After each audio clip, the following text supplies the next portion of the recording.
Hello, Yizhao Martins, licensed marriage and family therapist, couples therapist. So last week, we explored and talked about this part called the dopamine chaser.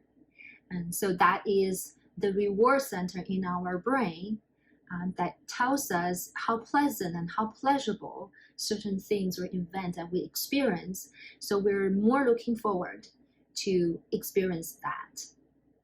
And for me, when I explore that in my body, it shows up in this part of my head, the left side of my forehead. And for me, that's this like sparking, blinking light that's really pleasant, that make me more looking forward to the same experience and activity.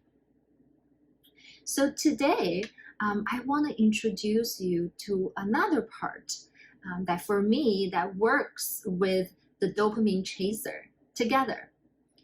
That is called the taboo lover. Ooh, the taboo lover. So what is a taboo? According to the online dictionary, it is a social or religious custom prohibiting or forbidding discussion of a particular practice or forbidding association of a particular person, place, or thing.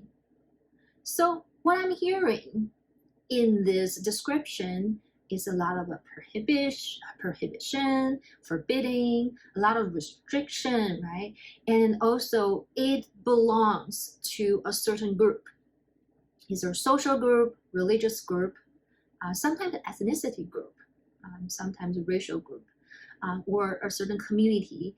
And they decided in a given time that certain actions and certain associations are not okay, are not encouraged, that should be avoided, shy away from, otherwise you may be exposed to public criticism and humiliation and ridiculous by certain group in certain time.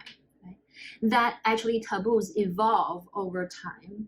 Certain things that were taboos before may not be in a given time, a given era.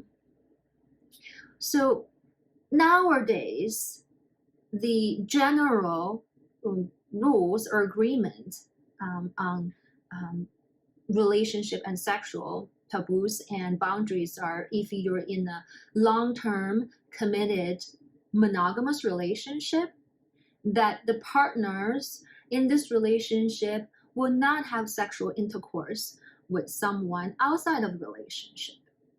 That will be a taboo.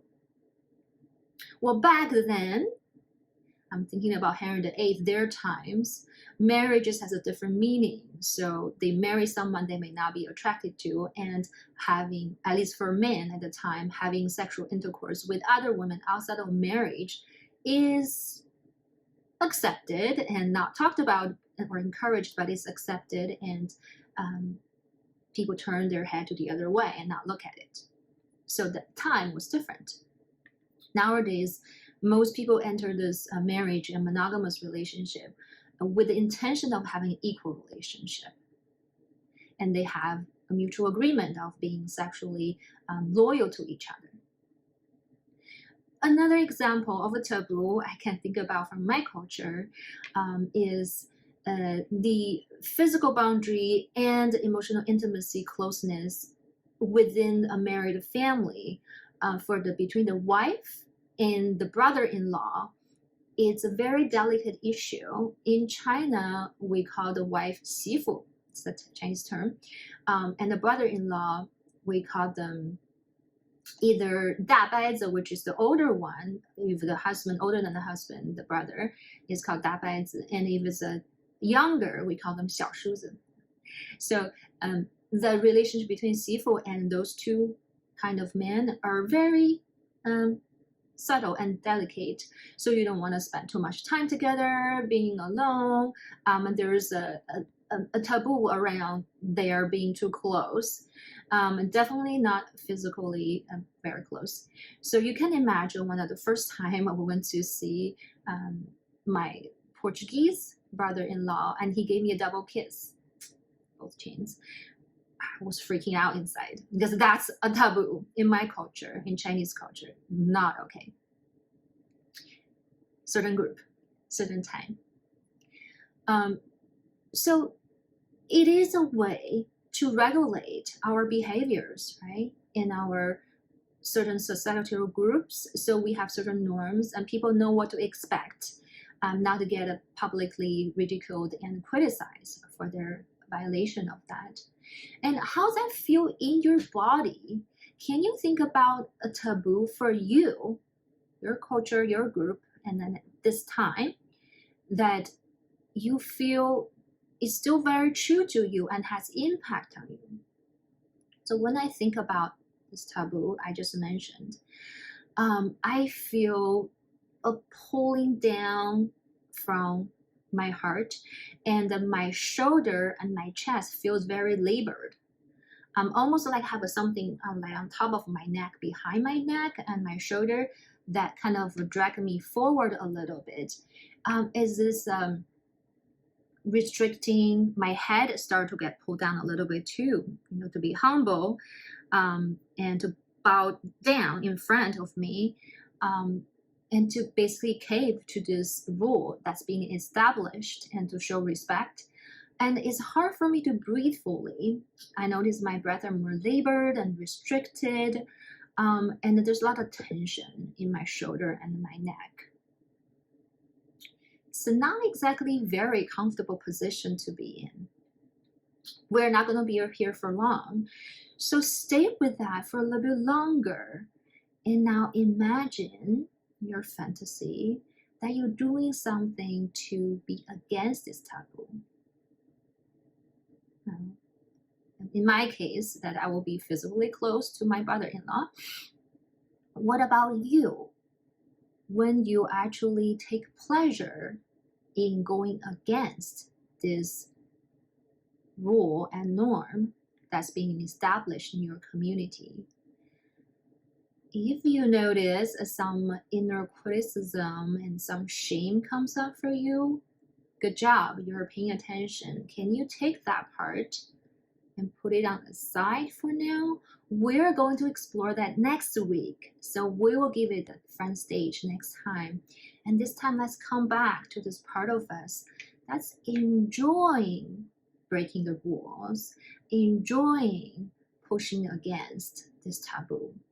So what I notice is this challenging, resisting force that pull back from the bottom up, but it's not a huge one for me. It almost feels like a lot of little hands and go like this. And so streams of energy and the vitality that goes up this way, lift up my chest. It's sporadic, and it is pleasant. It's like they're seething through this layer that's being put on top of me, call it shell or lid or a cap, straitjacket. And when they keep traveling along my neck up, it eventually connect with my dopamine chaser, and they become like this loop, energetic loop, and that's very pleasant. As I'm experiencing that, I notice a smile came to my face. Breathe into that. If you're with me and you have your own version, your own exploration of the taboo lover, stay with that and notice how pleasant that feels in your body. Again, if you notice a criticism comes up to you and shame comes up to you, put it aside for now and tell them that we'll be back. We'll be back and you will have your chance to explore and talk. But right now, let's focus on this part of you pushing back, resisting, and almost like a spring showing, coming up from your center of your body, and the pleasure and the pleasant experience of pushing back and loving to push against the taboo.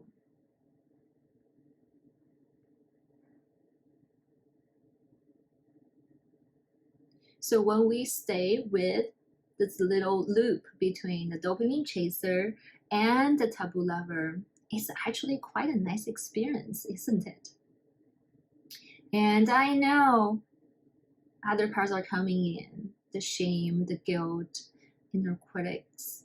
We will talk about them next time and how that interact with our taboo lover and the dopamine chaser, and how all these parts are functioning together to make sure that we are actually absorbing the norms of society and be an okay citizen, but not getting dragged down by the shame. Till next time.